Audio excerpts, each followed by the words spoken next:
Hi, good morning. How are you today, David? I'm doing great. How are you? Great. My name is Dr. Marco. I'll be your student doctor for this afternoon, all right? Great. What brings you in today? Well, I'm having pain on one of my teeth on the top here.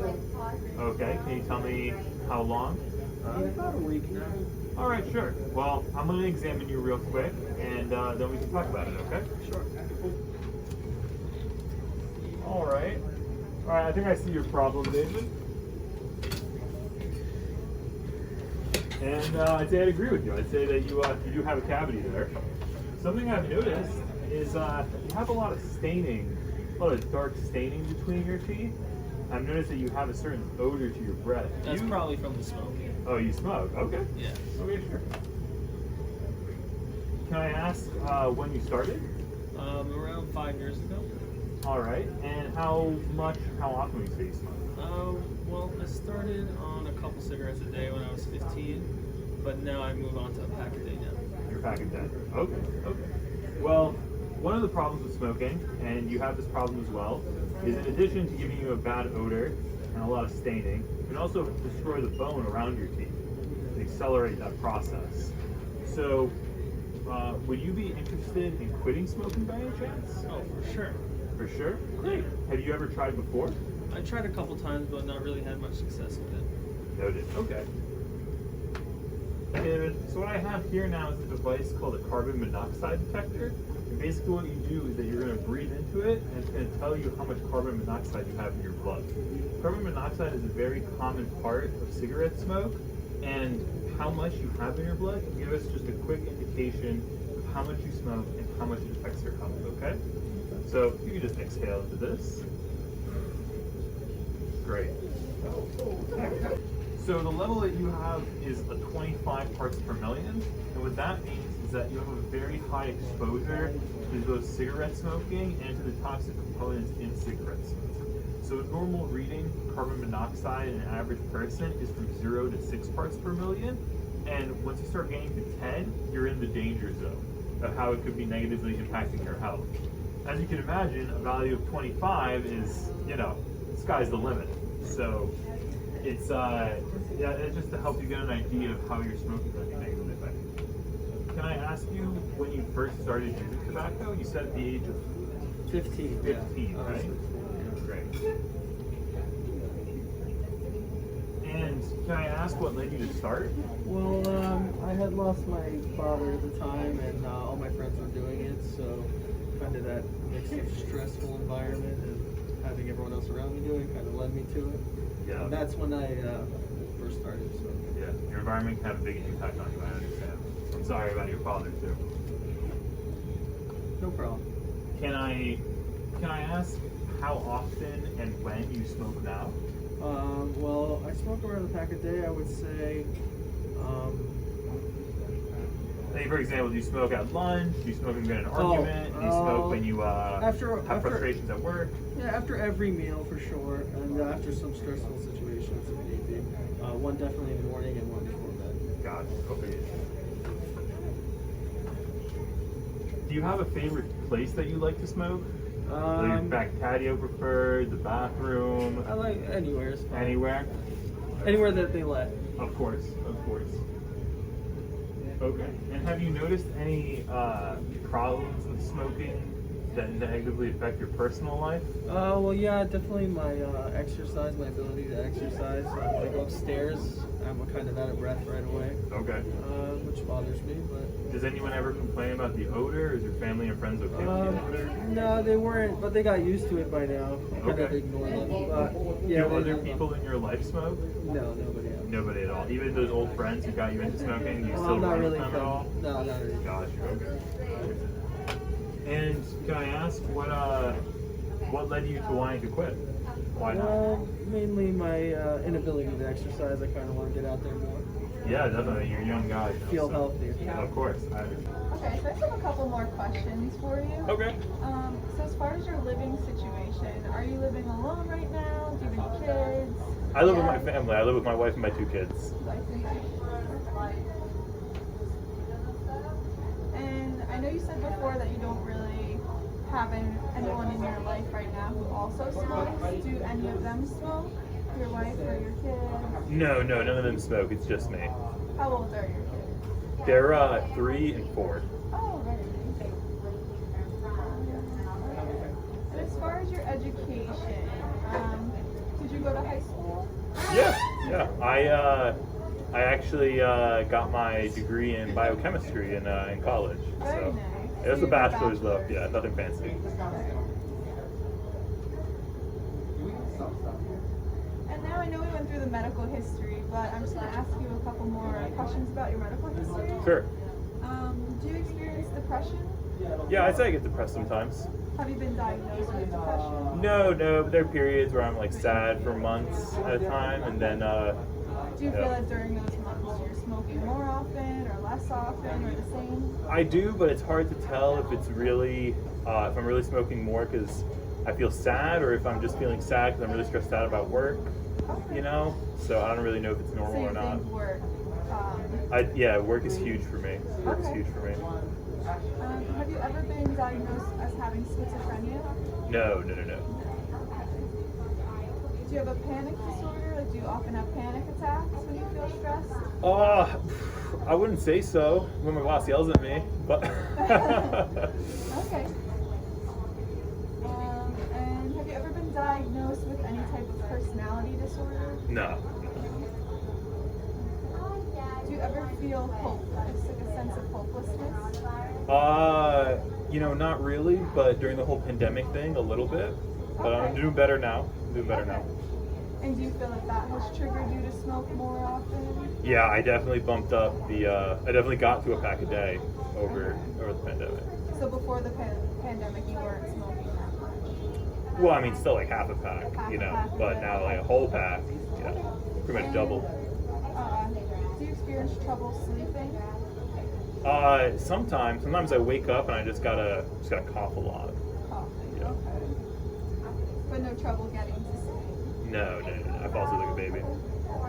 And do you have anxiety? Again, mostly work related, but And do you ever feel like you have trouble concentrating? Maybe at work or anything else? yeah, if my mind starts to wander and I just don't have a cigarette long enough, it's the only thing I can think about, so. Oh yeah, I forgot to mention, I do have another stressor. Sometimes I worry about my car. My car's a real, it just doesn't really work well. I'm always stressing out about it. And if I fixed it well, I fix it myself, Okay. so. And I know you said you've tried quitting in the past. How many times have you tried to quit? I tried twice. One at the suggestion of my mom, and the other time at the suggestion of my wife. And it didn't pan out really either time. No. I tried the whole When was that? Recently? maybe like 3 and 4 years ago, back when I didn't really have much of a habit. But I just tried quitting cold turkey, and I kind of crashed and burned pretty fast. And how was the longest time that you went without having tobacco? Without, technically 15 years, right, till I start. I'd say. Have you ever spent a month or more without tobacco? No, Since then? no, not since then.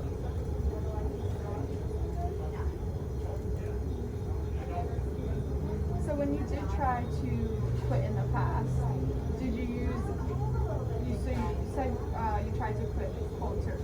Yeah, there was a self-help book I got from the library. Something about I can't remember the name of it. It was called Modern Day Fasting, and it was about this guy in the 1930s who he was a doctor who taught how to use fasting to control your urges. So I basically tried to fast to get rid of my cravings, and it didn't work at all. No. I was just really hungry and really wanted to smoke. Okay. So you tried to change your habits. I'm just going to go through a couple of things that you may have done that you might not think about now. yeah, sure. So you never tried a nicotine patch? Or No. All those drugs kind of worry me sometimes. Oh, they do. What worries you about them? I don't know. I had a friend once who took the pill, and I don't know, just something about pills. I could never swallow them, and they kind of make me feel gross. Well, there's a lot of options. It doesn't have to be a pill. If you feel like you something like a patch where you'll wear it and your cravings will decrease. I heard that those can damage your skin. Is that true? I don't believe so. Okay. There's other things that don't have to do with any type of drugs. You can try hypnosis, cessation programs like we're trying here with you. You can have group counseling so you can talk to others who are in the same situation as you. Even trying to exercise more can help you get your mind off of it. Well, I think I'll, if you recommend exercise, it's something I really want. So I'll definitely try to do it slowly, I guess.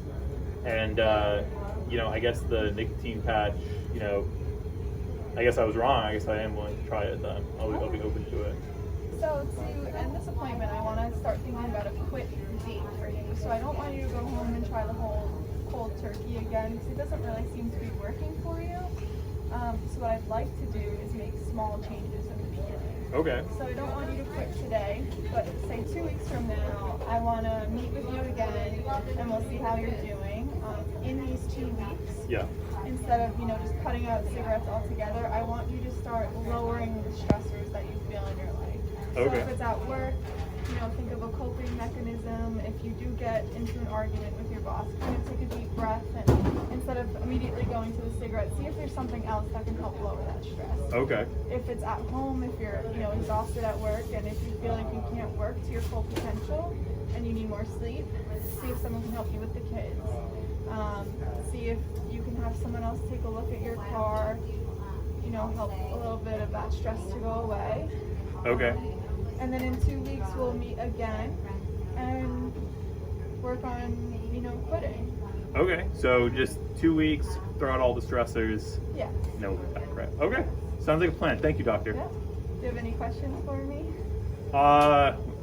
You think one of those sand rake toys would help? It could. I guess that's what I'm buying then. Thank you. So you're back for your 2-week appointment. We started you on that 20 milligram nicotine patch once a day. How's that feeling? How are you feeling from it? I don't feel too different. I don't feel like I'm, craving my cigarettes as much, but I'm still smoking. Okay. And how about friends and family? Are they offering support? How's your wife? Well, they all want me to quit. Right. And I heard of the baby, the stresses at home. How's that going? So I feel more relaxed at home, but not so much at work. I still don't see eye to eye with my boss, but I don't know if that's really going to change. So I do take a lot of smoke breaks at work, but at home I'm feeling more relaxed and sleeping more. Okay. How's your exercise been going? Have you found an improvement, or is it worse? Yeah, better? so a little bit of an improvement. So I've been starting to take the stairs and going on walks with my kids.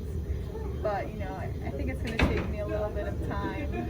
I did replace one cigarette at night with going on a walk, so I'm getting somewhere. That's great. Love the improvement. So in 4 weeks from now, we have your appointment scheduled just to check up on you, check up on your progress, how your stressors are doing at home, see how you're feeling with the medication. I just want you to know this is such a big step for you, and you're going to feel really proud of yourself, and I hope we can attain the goal and reach that goal together. So I'm supposed to have 0 cigarettes in the next 4 weeks. Try your best. Okay. All right? Okay. Okay. Have a great day, all right? Feel better. We'll see you in 4 weeks. Okay. How are you? So I haven't seen you in 4 weeks now.